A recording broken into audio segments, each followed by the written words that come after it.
believe there was only one big impactful was the way with the bullets and adding 2 guns. That helped change it. But what would really help is if they just made a very strong decision that we don't need that gun in our community around human lives.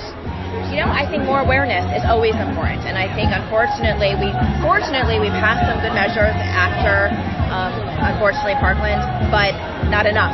And so we need to continue on all the good work that was done in 2018, and even the laws that we did in 2018 need to get to Washington, D.C.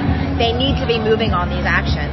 I mean, we did a lot of things inside the commissioner's office. We made sure that every single person has a complete and thorough background check for concealed weapons.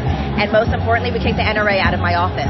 They had extreme amount of power and control, and they had to go. And so we've been able to do a lot of work here. But unfortunately, we have a governor who wants to push open carry in our state, and so he's got to go. He's got to go. So we worked really hard to pass the ban on these high-capacity magazines, and like they use in almost every mass shooting, and fought to get that done this week in Congress. We just got that done. And we're working hard to ban weapons of war, ban assault rifles. We're working hard to make sure that all the things that are so popular around the country actually get done in Congress. And universal background checks and checking for violent history and taking guns away from people who pose a risk to themselves or others. Those are the kinds of things we ought to be doing right now.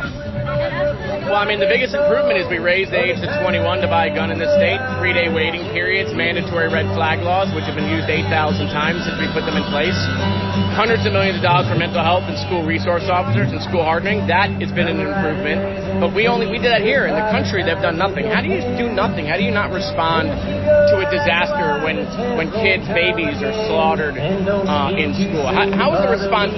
Nothing. So that's been the disappointing thing. I also think parents, we're raising a generation of kids and parents that have to think about this when they drop their kid off at school.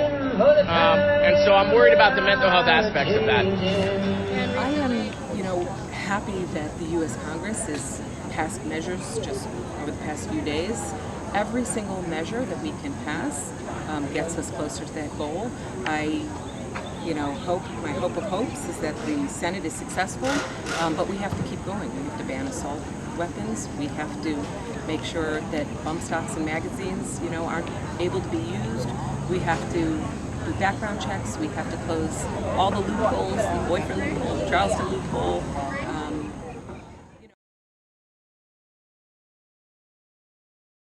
I mean, look, there's a lot of things that can be done. We need to have universal background checks. Federal government needs to raise the increase of age for at least age requirements on 21 or plus. And then we got to talk about the assault rifles. I mean, we know that all the mass shootings that's been happening in our schools and across the country for now decades. It's heartbreaking to even say that. Is happening with these ARs. And these are weapons of war that military people are trained on, not 18-year-old kids who turn 18 and go in and buy one and then go for one reason and one reason only, and that's to shoot up schools.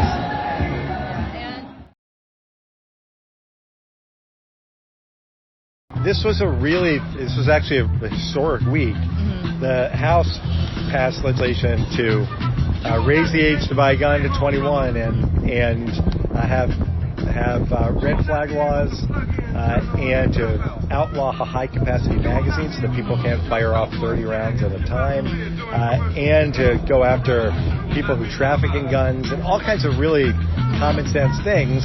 And now the Senate, it turns to the Senate, and we have to work with them to try to get them to bring something up. But we have to keep up the pressure so that everyone knows that at these here in Parkland and at the 400 marches around the country, we're not going to stop until there's meaningful change.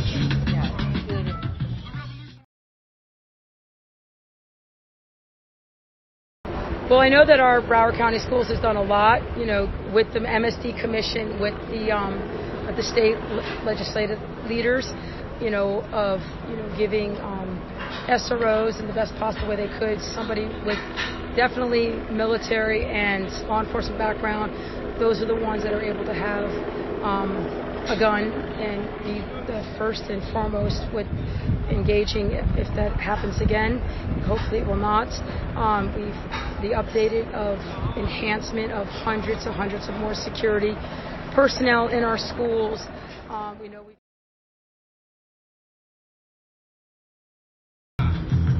the most important thing about this is that when everyone comes together, it sends a really important message to our U.S. senators that this is an issue we're going to let go by the wayside, that we're going to keep fighting until you actually take action to make us safe.